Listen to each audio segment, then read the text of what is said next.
2006 کې اجمل خټک صاحب چې دی نو هغه پسې زه لاړم او ما ورته ویل راځه یو ځای کې او په دې وجود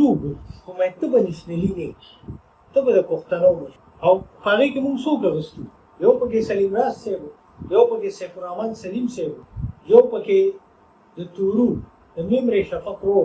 اسرار الرحمن اسرار صاحب اسرار د تورو یو پکې ډاکټر شیخ زمان تیزی صاحب او داسې ګڼو مشرانو موږ به څه کوو موږ به په یو حجره کې کېناستو او هلته به خلک راجمع شو سلیم راز صاحب ته ما وایي ته په کمیونیزم باندې لیکچر وایي هغه په کمیونیزم باندې چې د کمیونیزم کوم بیسیک پرنسپلز وایي خلکو ته اسرار الرحمن د تورو چې و اسرار صاحب هغه په اسلام باندې خبره وکړه په پښتو باندې تیزی صاحب به په پښتو باندې خبره وکړه موږ له د معاشرې دغه اویرنس پکار ګوره کمیونیزم کوپر نه دی موږ دا یو بل ته ودرولي دي دغه ودرول نه دي سیکولریزم چې سیکولریزم تا د دین نه نه وباسي لا دینیت چرم دا معنی نه دی چې د مذهب نفي کوي دی د مذهب په بنیاد باندې تفریق نه کوي د مذهب په بنیاد باندې د خلکو منځ کې تفریق نه کوي دا خو نبی علیہ السلام حضرت عمر فاروق رضی الله تعالی عنہ چې کله بلال رضی الله تعالی عنہ راځي او ورته پاسي نو دومره لوی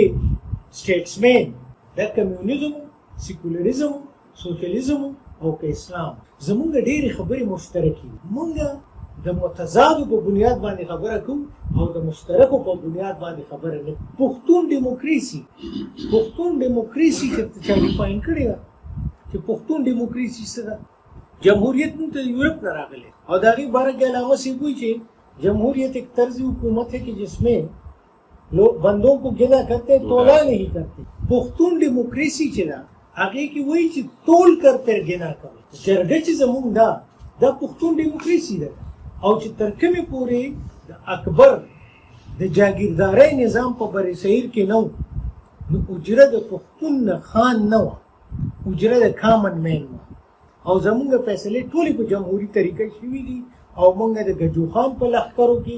په مختلفو لښکرو کې چې کوم جنګونه کړي هم د جمهوریت په بنیاد کړي دي په ډاګه کې فیصله شوې ده موږ د سکندر اعظم مقابلې وکړو نو پښتون ډیموکراسي موږ چېرته پروپیګیټ کړې ده د پښتون جمهوریت خو دغه وکړه نو سیکولریزم کمیونیزم پښتونیزم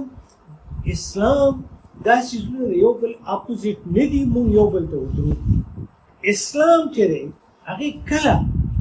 د غریب د احتساب خبره کړې اسلام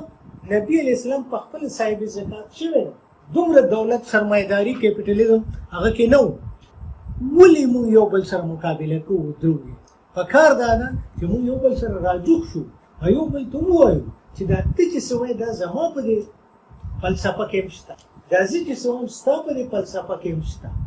او کمیونیزم د روس نه سوپر پاور جوړ کیپیټالیزم د امریکې نه سوپر پاور جوړ سوشلیزم د چین نه سوپر پاور جوړ اسلام د خلفاو سوپر پاور جوړ کړی په هغه زمانه کې پښتنو څه وکړو موږ چې څومره په کمیونیزم او په اسلام د دې په تضاد باندې څومره مړه شو دومره به یو قوم هم نه مړ شي موږ په یو بل تباه کړو خلکو پې ترقۍ وکړې او موږ په یو بل مړ کړو نو دا تضادات چې دي موږ نه دقه څیز خوړلي او انا چې ده که موږ یو ځل د علم په بنیاد خبره وکړه او د علم صحیح احساس هم وکړو